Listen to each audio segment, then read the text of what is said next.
The studio lights burned hot, cameras already rolling when Kellyanne Conway leaned forward, her voice cutting through the air like a blade.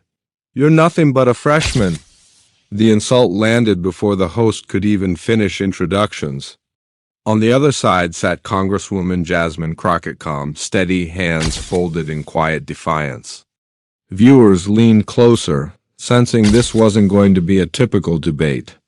What happens when a seasoned political operator unloads decades of bluster on live television, only to be dismantled by a first-term congresswoman who never once raises her voice? This wasn't politics as usual. It was a showdown. This clash wasn't just another TV spat, it was a collision of two visions for America. Conway, the veteran strategist, carried the weight of years spent shaping narratives, framing battles, and bending truth into weapons. Crockett, the newcomer, represented something different, a quiet refusal to play by those rules. What was at stake wasn't only voter ID laws or election policy, it was the very question of how democracy should be defended for millions watching. The insult wasn't just aimed at Crockett, it was aimed at everyone who has ever been told they were too new, too inexperienced, too unqualified to have a voice.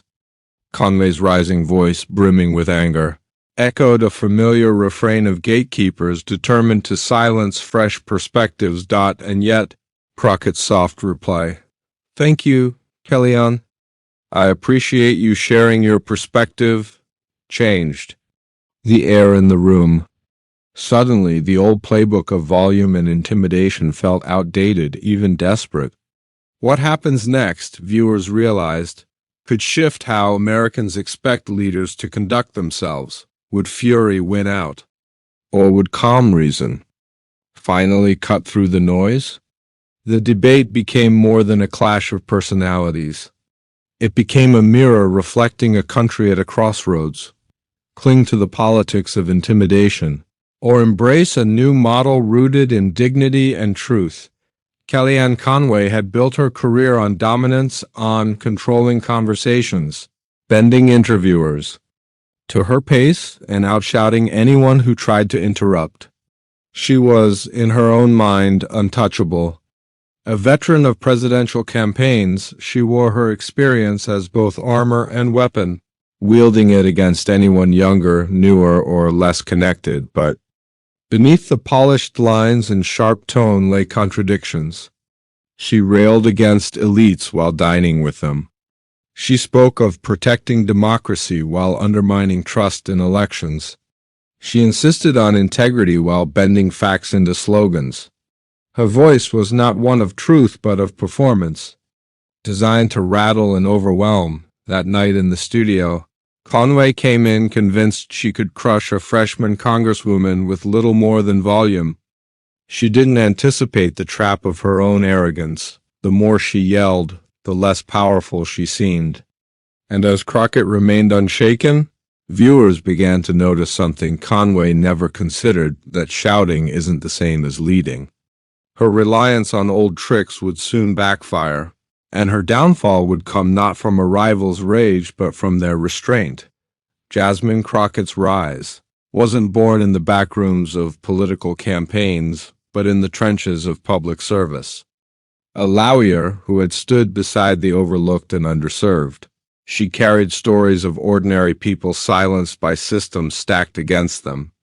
She knew what it meant to be underestimated, to be dismissed, to be told her voice didn't count. In Congress, she brought that same grit, never forgetting that her seat wasn't hers alone, it belonged to the voters who trusted her to defend their right to be heard. Her calm wasn't weakness. It was discipline forged from years of fighting uphill battles where rage only fueled her opponents. This was the woman Conway underestimated. Crockett had spent her career listening, reading, preparing, not posturing. And in that studio, she was uniquely positioned to flip the script. Every insult hurled her way only reinforced her point, that politics should be about facts, fairness, and dignity, not intimidation. She didn't need to shout because her authority wasn't borrowed from titles or tenure.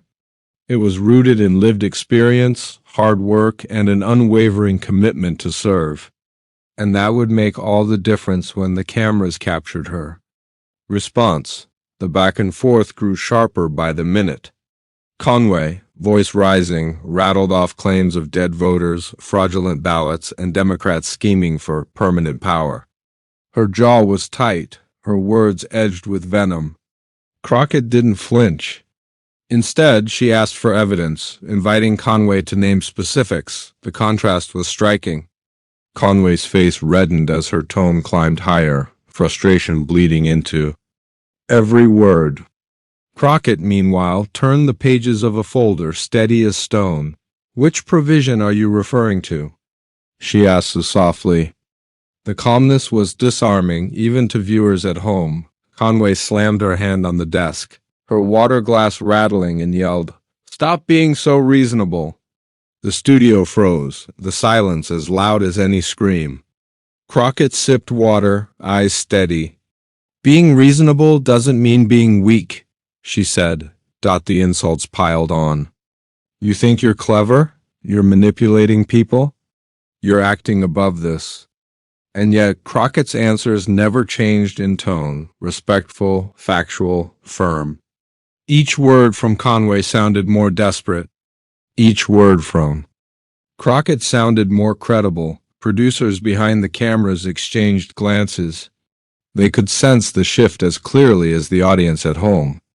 Conway's fury no longer commanded attention, it repelled it. Crockett's composure, by contrast, made every word feel heavier, every pause more powerful. The balance of power had shifted, then came the turning point. Conway accused Crockett of trying to open the floodgates to fraud. Crockett looked directly at her and asked, "Are you accusing me of committing election fraud?" The question hung heavy, the studio falling silent.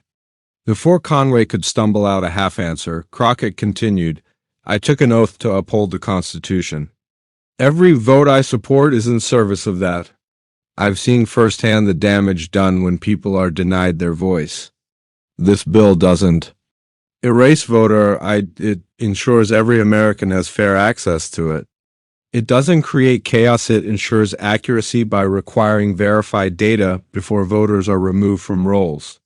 It doesn't hand power to Democrats, it hands power back to the people." The audience leaned in.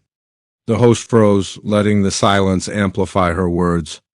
Crockett pointed to the bill itself, line by line, dismantling each of Conway's accusations. When Conway mumbled that she may have misread that part, Crockett didn't gloat. She leaned in with grace.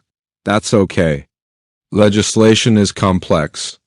That's why we have conversations like this, to clarify, to learn." The power shifted entirely.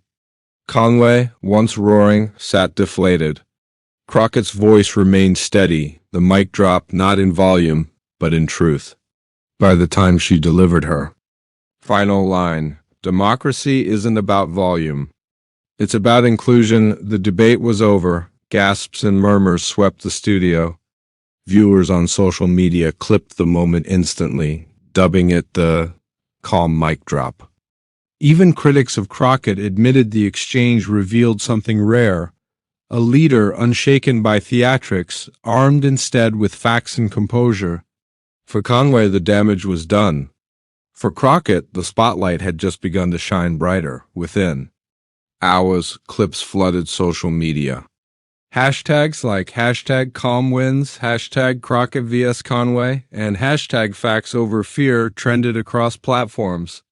Memes contrasted Conway's flushed shouting with Crockett's serene composure. Commentators praised the lesson in leadership. Celebrities riposted the exchange with captions like, "This is how you do it." Even seasoned politicians weighed in, calling it a masterclass in restraint for young leaders and everyday viewers. The moment became a rallying point. Crockett's example showed that composure could cut deeper than chaos. The ripple effects were undeniable. Her calm dismantling wasn't just a viral moment. It became the new standard for how to face noise with clarity. In the end, what resonated most wasn't a policy detail, it was a principle Crockett had. Reframe the attack into a universal truth. Dignity is stronger than hate, service stronger than arrogance, and listening stronger than shouting. Her calm didn't just win a debate. It reminded people that leadership isn't about who can speak loudest, but who can speak with the most integrity. She showed that facts delivered with respect have more power than fear-mongering ever could. And for a brief moment, Americans remembered what real debate could look like. This viral showdown wasn't just political theater, it was a reminder that our democracy depends on reason, patience, and truth. If you believe leadership should be about service, not spectacle, about inclusion, not intimidation, then let this moment guide your expectations of those in power. Share this story, spark conversations, and demand better from your leaders.